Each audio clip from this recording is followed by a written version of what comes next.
Open source learning এর পক্ষ থেকে সকলকে স্বাগত জানিয়ে শুরু করছি আমাদের আজকের ভিডিও। আজকের ভিডিওতে আমরা মাইক্রোসফট এক্সেলের অত্যন্ত গুরুত্বপূর্ণ একটি ফাংশন ভিলুকআপ নিয়ে আলোচনা করার চেষ্টা করব। ভিলুকআপ মাইক্রোসফট এক্সেলের একটি বিস্তৃত ফাংশন হওয়ায় আমরা ভিলুকআপ নিয়ে আমাদের যে ভিডিওগুলো, সেই ভিডিওগুলোকে কয়েকটি ধাপে সাজিয়েছি। আজকে তার মধ্যে আমরা প্রথম ধাপ সম্পূর্ণ করার চেষ্টা করব। কথা না বাড়িয়ে চলুন শুরু করা যাক। ভিলুকআপ, ভি অর্থাৎ ভার্টিক্যাল আর লুকআপ অর্থ কোনো কিছু খোঁজা। অর্থাৎ আপনার কাছে এমন কোনো ডেটা সেট যদি থাকে যেখানে আপনার ডেটাগুলো ভার্টিক্যালি প্রেজেন্ট করছে এবং সেখান থেকে আপনি কোনো একটি নির্দিষ্ট তথ্যকে বের করতে চাচ্ছেন, তখন আপনি ভিলুকআপ ফাংশনটি ব্যবহার করে কাজটি করতে পারবেন। যেমন এই মুহূর্তে আমার বাম পাশে একটি ডেটা সেট দেওয়া আছে। ডেটা সেটের মধ্যে বা টেবিলের মধ্যে কিছু তথ্য দেওয়া আছে, যেখানে প্রোডাক্টস নাম, প্রোডাক্টের কোড নাম্বার, কোয়ান্টিটি, প্রাইস এগুলো দেওয়া আছে। আমার এখানে যেমন একটা প্রোডাক্টের প্রাইস আমি এখন বের করতে চাই। প্রোডাক্টের নামটা হচ্ছে মোবাইল। এই ডেটা সেট থেকে আমি এখন মোবাইলের প্রাইসটা এখানে বের করব।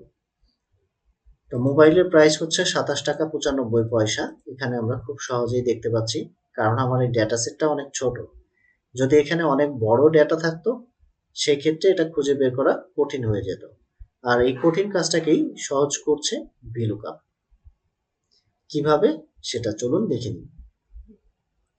আমরা জানি এক্সেলে কোনো ফর্মুলা বা ফাংশন ব্যবহারের ক্ষেত্রে প্রথমে ইকুয়াল টু সাইনটি দিতে হয়।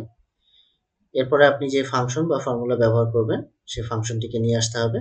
যেমন এই মুহূর্তে আমি ভিলুকআপ ফাংশনটি ব্যবহার করছি, তাই ভিলুকআপ নিয়ে আসলাম। ইনস্ট্রাকশন দিচ্ছে যেখানে অনেকগুলো আর্গুমেন্ট আছে। আর্গুমেন্টের প্রথম আর্গুমেন্ট হচ্ছে লুকআপ ভ্যালু, অর্থাৎ আপনি কি খুঁজবেন? ভ্যালু খুঁজবেন। কোথায় থেকে, মানে কিসের উপরে বেসিস করে আপনি ভ্যালুটা খুঁজছেন, সেটা হচ্ছে আপনার লুকআপ ভ্যালু। যেমন আমি এখানে আমার প্রোডাক্টের উপর বেসিস করে ভ্যালু খুঁজবো, তাই আমি প্রোডাক্টের ঘরটা এখান থেকে সিলেক্ট করে দিচ্ছি। এরপর কমা, টেবিল অ্যারে।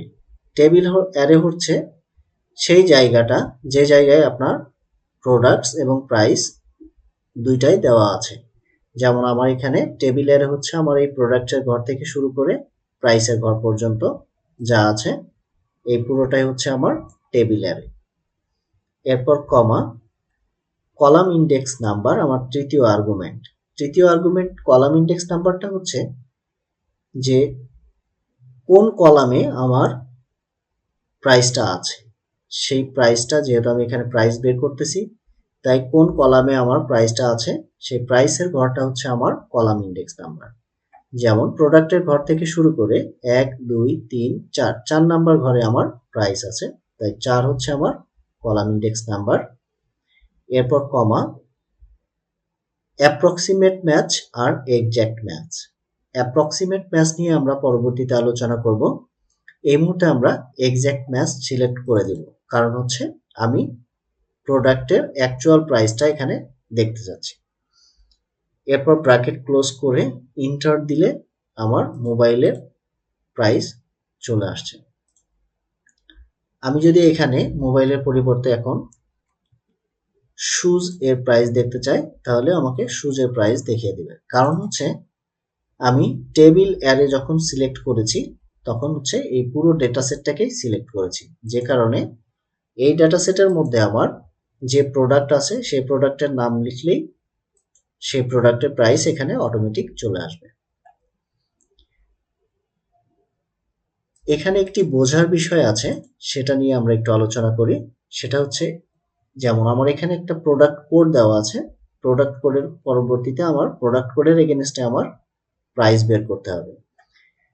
এখানে আমার ডেটা সেটে প্রোডাক্ট কোড আছে দ্বিতীয় ঘরে আছে। তো আমি ভিলুকআপ ফাংশনটি নিয়ে আসি। নিয়ে আসার পরে আমি লুকআপ ভ্যালু হচ্ছে আমার প্রোডাক্ট কোড, এটার উপর বেসিস করে আমি প্রাইসটাকে খুঁজবো। তো আমি এই ঘরটাকে সিলেক্ট করছি। এরপর কমা, টেবিল অ্যারে। এই টেবিল অ্যারেটা সিলেক্ট করার সময় আমাকে প্রোডাক্ট কোডের ঘর থেকে সিলেক্ট করতে হবে। অর্থাৎ আমি যখন কোনো তথ্য বের করব, সেটা যে তথ্যের উপর বেসিস করে বের করব, সেই তথ্যটা আমার যে ঘরে থাকবে সেই ঘরটাকে বামে রেখে আমাকে তথ্য বের করতে হবে। তো আমি প্রোডাক্ট কোড থেকে শুরু করে প্রাইসের ঘর পর্যন্ত সিলেক্ট করলাম, এরপর কমা, কলাম ইন্ডেক্স নাম্বারটা হচ্ছে আমার এখানে 3 নাম্বার ঘরে আমার প্রাইস আছে। প্রোডাক্ট কোড থেকে শুরু করে 3 নাম্বার ঘরে আমার প্রাইস দেওয়া আছে। এখানে আমার প্রোডাক্ট কলাম ইন্ডেক্স নাম্বার হবে 3, এরপরে কমা। এখান থেকে আমি চাইলে এক্সাক্ট ম্যাচটাও সিলেক্ট করতে পারি, অথবা এখানে 0 দিয়ে ব্র্যাকেট ক্লোজ করলেও এক্সাক্ট ম্যাচের কাজ করবে। তো এখানে আমার প্রোডাক্ট কোড দিয়ে প্রাইস চলে আসছে। এখন আমি এখানে যদি কোনো প্রোডাক্ট কোড চেঞ্জ করে দিই, চেঞ্জ করে দিলে সেই প্রোডাক্ট কোডের এগেইনস্টে আমার যে প্রাইস থাকবে সেটা চলে আসবে।